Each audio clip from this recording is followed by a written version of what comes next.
We were girls and young women who were victimized by Epstein and Maxwell in a ring. I know there are videos and photos.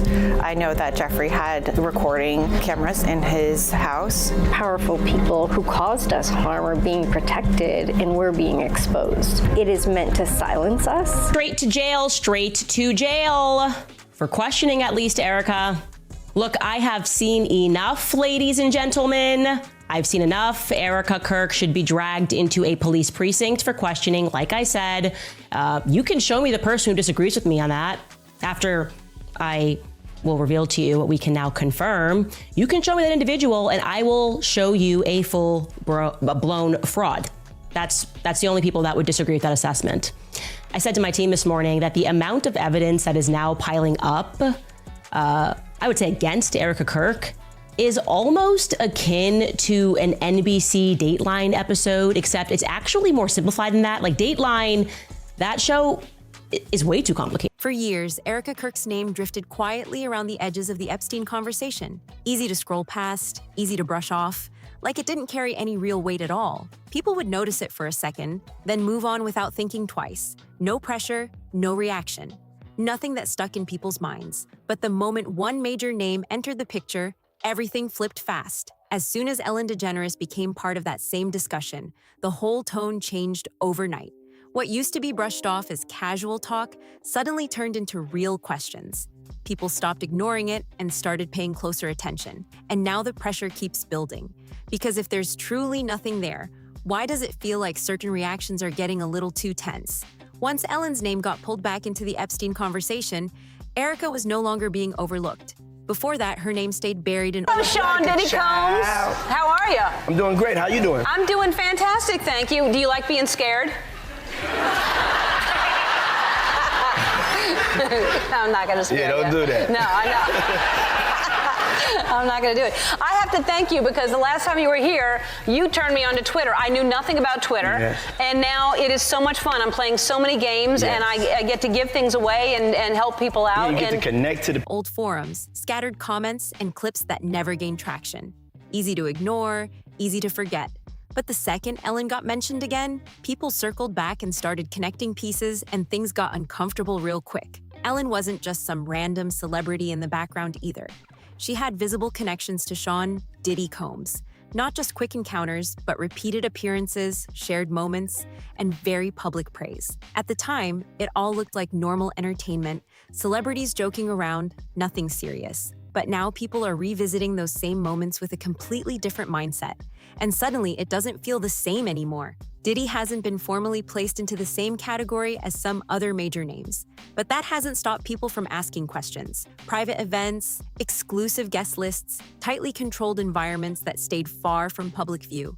The kind of spaces where phones weren't part of the picture, and everything stayed behind closed doors. Once people started realizing those environments existed, the conversation got a lot heavier.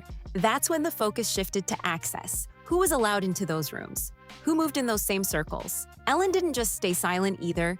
When Diddy spoke about his lifestyle, she gave it visibility and made it feel normal to a massive audience. There were moments where she even gave him playful shout-outs with nicknames, then brushed it off casually, but that didn't sit right with a lot of people watching back now. That's where things really started heating up. Because if Diddy was moving within those kinds of elite circles and Ellen was right there alongside him, people naturally started... People get to make sure that they know that you care about them, and it's also you get to hear how they feeling about certain situations, and you get the news quicker than the news gives it to you. Yeah, no, it's great. So tell me about your birthday party. Am I invited? Yes, yes, you're definitely invited. I invite you to all my parties. You just haven't seemed to show up to. No, well, is it on the East Coast? Yes. Well, that's why. Why don't you have one here on the West Coast? Because I work all the time. Okay, well, maybe I have one at your house. Where's that? Now, what time would your party start, let's say? Like 9:30. Asking how connected everything really was. And that's exactly where Erika's name starts coming back into focus, because her timeline doesn't feel separate from those environments at all. Long before any polished public image, she was already navigating high-level circles tied to fashion, media, and exclusive networking spaces. These aren't everyday environments. These are rooms where powerful figures cross paths quietly, without headlines or attention. Just connections forming behind the scenes. At first, it might look like ambition, someone making smart moves and climbing quickly. But when people compare it to everything else being discussed, it starts to feel more strategic, like each step had a clear intention behind it. Then older clips resurfaced, showing her confidently presenting herself to designer Diane von Furstenberg. In those clips, Erika described herself as adaptable and ready to fit into that world. At the time, it sounded like confidence and drive.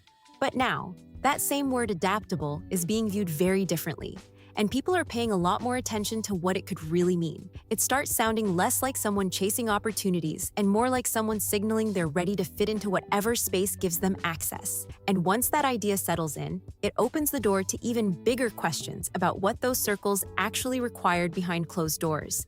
These weren't random meetups or casual introductions. These were tight networks where reputation, loyalty, and silence carried serious weight. 30? Really, that early? Yeah. I could make that. Yeah. But I could think of you of starting a party at like midnight. Like what time will it go till? That's a different type of party, though. It'll go from like 9:30 to like maybe 3 o'clock, 3 o'clock. And then, we have the top 2 floors of the hotel. And then it will carry on there? Yeah. Then the after party. No, I know about them. I'll listen to the music. I've heard that song, After Party. When someone openly says they're ready to step into a wild world, people naturally start wondering what that really meant in practice. And it doesn't help that the same names keep showing up across different places and timelines, always tied to those same high-level environments. That overlap is what keeps attention locked in. That pattern is exactly what keeps pulling Erika's name back into the spotlight. Because the more people connect those dots, the less random everything starts to feel. Then there's that Romania project that keeps resurfacing again and again. On the surface, it was presented as humanitarian work, community outreach, support programs, everything that sounds positive and easy to back. But when people started looking deeper into the details, things didn't line up as smoothly as expected. Some records felt incomplete, certain documentation seemed unclear, and a few partnerships were never fully explained. That's when people started slowing down and taking a much closer look, especially since around that same time, the broader conversation around Epstein was shifting in a big way. More people began suggesting it may not have been just one individual, but a wider network operating quietly in the background. Different roles, different connections, all moving within controlled environments without drawing attention. The picture started to feel much bigger than what many first assumed. So when Erika's name began appearing in discussions tied to similar access points, the tone of the conversation changed fast. Losing their mind. She sounded so sincere, didn't she? Very sincere. Virtually choke on her words. But the best one for me is Ellen DeGeneres, who is, by the way, a very nasty person. I've had dealings with her in Australia. Could I tell you some stories about that cow? But anyway, good riddance to her. But, she was quite friendly with that P. Diddy bloke, wasn't she? Well, this is why I say release the Diddy files. Yeah. Release the Diddy files. Come on, Donald Trump. We want to know whose name. So maybe she's hightailing out of there before all that is thrown at her as well. But what a bunch of hypocrites. It stopped being something people casually brushed aside. Then came the moment that pushed everything to another level. When reports claimed a judge had mentioned her name in connection to Epstein-related proceedings, that detail hit differently.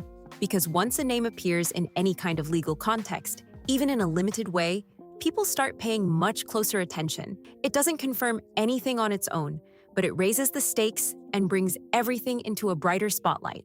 From that point on, people began revisiting everything connected to Erika with sharper focus. Past appearances, earlier connections, the environment she moved through, all of it started getting re-examined piece by piece. Moments that once seemed separate began forming a timeline that was harder to ignore. And it's that timeline that keeps building pressure, because the more it gets analyzed, the stronger the demand becomes for clear answers. Not guesses, not assumptions, but something solid that explains why these overlapping names, circles, and access points keep showing up together. Nothing has been officially confirmed. There are no clear public statements or verified conclusions laid out, but the timing made people uneasy, especially since everything seemed to peak right when Ellen's name started resurfacing in the conversation again. Right as discussions about hidden connections and old footage began gaining serious traction, people noticed something else starting to shift. Ellen stepped away. But that was at the Holiday Inn, I think. All right, so, and how old are your kids now? How many kids do you have? I have 6. 6, and how old are they now? Well, you seem, you seem youthful. That's why they're I'm like, youthful. Oh, yeah. And I'm fertile.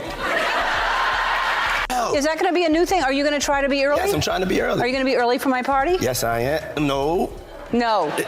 You know I have to arrive fashionably late. All right. Not too late, though. Not too late? Not too late, please. What time would you like me there? I'll tell you later. Okay. But not too late. Because, you know, once you get there, the party really starts. Yeah. You know what I'm saying? I got you. I promise you I'm not going to let you down on this big one. All right, For good. real. Good. Your shoes, your feet are going to have blisters. You're going to be dancing so hard. I can't. Left the US and settled in England. The public explanation sounded simple enough. Personal choice, wanting a fresh start, a change of pace. On the surface, it all felt clean and easy to understand. But once people lined that move up with everything else being discussed, the timing started to feel a lot different. It happened right as pressure around Epstein-related files was picking up again. As conversations about more names possibly surfacing started gaining momentum, attention grew even stronger. Some pointed to her public political views. Others focused on the timing after major shifts in the U.S. landscape. Either way, it added another layer to the situation. Because when there's talk about new information coming out, creating distance can suddenly look very intentional. And this is where things start to tighten. While Ellen appeared to be stepping back and creating space, Erika's name was being pulled deeper into the center of attention. Mentions resurfaced, older clips started circulating again, and overlapping connections all seemed to hit at once. The situation became louder, harder to ignore, and much more difficult to brush aside. What really stands out is the contrast. One person creating distance, while another keeps getting drawn closer into the middle of everything. I have this crazy idea that I will order pizza. And so if I do, I don't want it to go to waste. Who will eat pizza if I... Jennifer, yes? Harrison? Turning the Oscars into an everyone's invited dinner party with dinner. What do you think? Guess what? Pizza's here.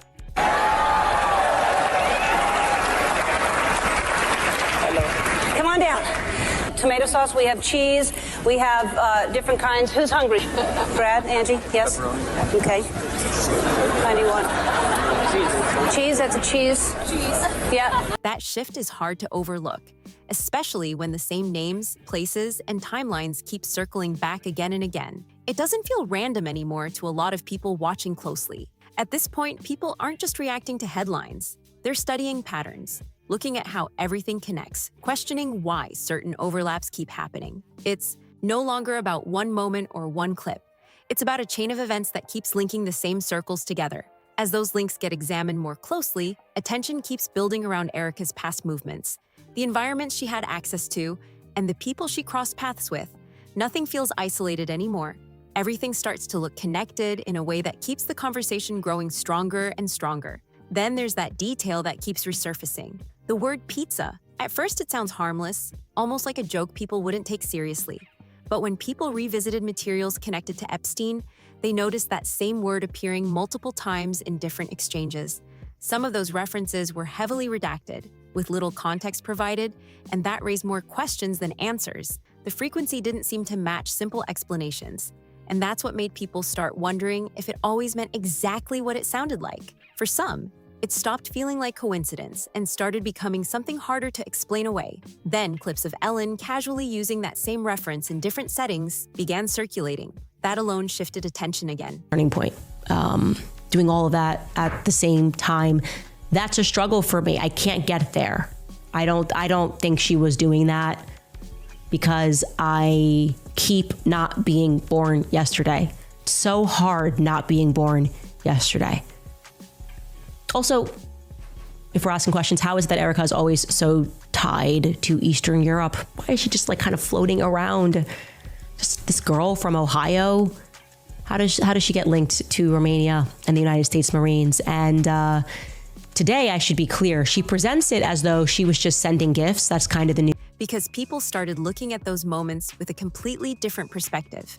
When you stack that alongside the Diddy connection, overlapping social circles, the move overseas, and Erika's name being brought into more serious discussions, it starts to feel tightly linked for those following the story. Another layer entered the conversation when people began looking at those close to Ellen, including Steven, Twitch boss, her longtime DJ, and a familiar presence on her platform. His passing was officially ruled as self-inflicted, which deeply affected many. After that, more questions began circulating online, though without clear answers. Some people speculated about what he may have known or experienced, but there is no verified evidence supporting those ideas, and that distinction often gets lost as discussions grow louder. This is where things start to feel heavier, because once that kind of speculation enters the picture, it spreads quickly and draws even more attention. Still, it's important to recognize that not all claims are backed by confirmed facts. That line can easily blur when conversations move this fast. What keeps people engaged is how these moments, names, and timelines seem to overlap in ways that are difficult to ignore. One detail leads to another. One connection points to the next, and before long it starts to feel like everything is linked, even when clear answers are still missing. That's why separating confirmed information from assumptions matters more than ever. The thing, I was just, helping to send Christmas gifts to kids in need in an orphanage. That was it. Organizing gifts being sent, which of course, again, the common sense, that would not require the support of the United States Marines. You can do that right now, today, team. Phone up someone in Romania and ask them for an address, and you can send gifts. Right? It's expensive to ship. You could probably ground ship that. Her involvement was much more. How do I know? Well, because before the scandal broke and accusations of child trafficking onto the military base, Erika used to claim that she was a bit more involved. Not every theory holds up under close review, but that hasn't stopped people from digging deeper, revisiting older clips, and questioning how these elite circles operated behind the scenes. And as more pieces get re-examined, the demand for real clarity keeps growing, because surface-level explanations just aren't enough for people trying to understand how all of this fits together. If it even does, because the online reaction has been intense, people aren't holding back, and the conversation keeps getting louder every single day. One user shared that they still believe someone else may have played a role in the situation. Another made it clear they don't fully trust the official explanation. And comments like these keep stacking up, building more attention and pushing the discussion even further. No matter which side people lean toward, everything keeps circling back to the same name. Erika Kirk, once barely noticed in the background, is now sitting right at the center of a conversation she was never expected to be part of. That kind of shift doesn't just happen randomly. It builds slowly over time, piece by piece, connection by connection, until it reaches a point where people can't ignore it anymore. What once looked like separate moments now feels linked. Old clips, resurfaced mentions, overlapping circles, it all starts forming a bigger picture that people are trying to understand. And the more those pieces get revisited, the more attention keeps building around her name. When timelines begin to overlap and the same environments keep appearing, people naturally start asking deeper questions. It's no longer just about isolated situations. It's about patterns. It's about how certain names keep showing up in similar spaces, even if years apart. For many watching closely, it no longer feels like coincidence. It feels like something that's been building quietly and is only now becoming visible. If Ellen truly had access to those kinds of environments and was moving within those same circles, and if new details are only starting to surface now, then the timing around Erika's situation starts to feel very different. Not random, not accidental, but something that's gradually catching up over time. That's exactly what's keeping people locked into this conversation, trying to figure out how everything connects. And now the focus has clearly shifted. It's no longer just about what may have happened in certain exclusive spaces. The bigger question people are asking is who already had awareness of these environments, and who might now be feeling pressure as these discussions become more public. Because this isn't something staying hidden anymore. It's being talked about openly, revisited constantly, and analyzed from every angle. At the same time, it's important to keep things grounded. Nothing has been officially confirmed, and no clear conclusions have been publicly established. But that hasn't slowed the conversation down at all. If anything, the lack of clear answers is exactly what's driving more people to keep digging, keep questioning, and keep watching closely as new pieces continue to surface. And that's where things stand right now. A growing conversation, more attention than ever, and a timeline that people are still trying to fully understand. Every new detail, every resurfaced moment keeps adding another layer. and the demand for clarity isn't going anywhere anytime soon. So now it's your turn. What do you think about everything that's been unfolding? Drop your thoughts in the comments, hit that like button, subscribe for more, and share this with someone who needs to see it. See you on the next one.